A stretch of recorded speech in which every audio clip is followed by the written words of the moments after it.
Childbirth. Yes, childbirth. You probably thought the chainsaw was invented because some lumberjack looked at a tree and said, "Yeah, I'm not doing this with an axe." Nope. The earliest chainsaw-like tools were made by doctors, and one of their uses was during extremely difficult childbirth. So before chainsaws were terrorizing trees, they were sitting in operating rooms, which raises one very reasonable question. Who looked at childbirth and thought, you know what this needs? A tiny chainsaw.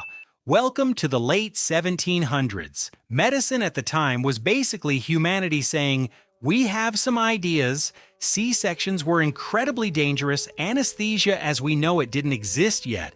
And when a baby couldn't safely pass through the pelvis, doctors had very limited options. One of those options was a procedure called a symphysiotomy. The idea was to make a little more room in the pelvis during an extremely difficult delivery, and yes, that sometimes involved cutting bone, which is already enough information for today. The problem was that doctors were doing this with small knives and saws, slowly, by hand. Imagine looking over and seeing your doctor holding something that looks like it came from a very unhappy carpenter. Not ideal, so Scottish doctors John Aitken and James Jeffray worked with a new idea. Instead of one rigid saw blade, what if you had a flexible chain covered in tiny sharp teeth? And around the 1780s, that's exactly what appeared. A small serrated chain that could be moved back and forth to cut bone. Now, before you picture somebody walking into an 18th century hospital carrying one of these, relax, there was no engine, no gasoline, no pull cord, no guy in protective goggles yelling, "Stand back." The early version was basically a tiny flexible chainsaw operated by hand. Think bicycle chain, but make it medical, which somehow makes it both less terrifying and more terrifying. The design didn't stop there. Around 1830, a German orthopedist and instrument maker named Bernhard Heine developed something called the osteotom.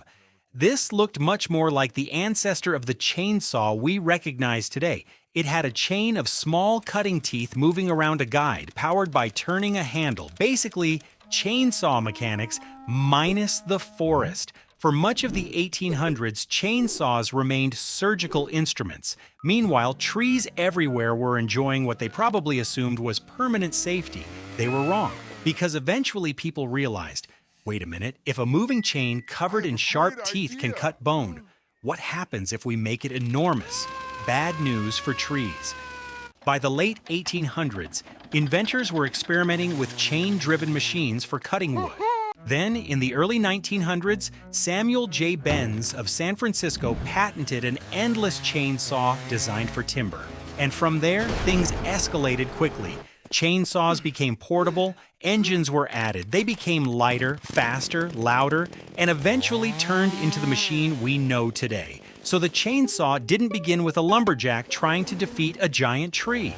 Its family tree starts in medicine, with doctors, surgery, and, incredibly, childbirth. Which means the next time your neighbor starts a chainsaw at 7 in the morning, you can lie in bed thinking, at least he's using it for the normal thing now.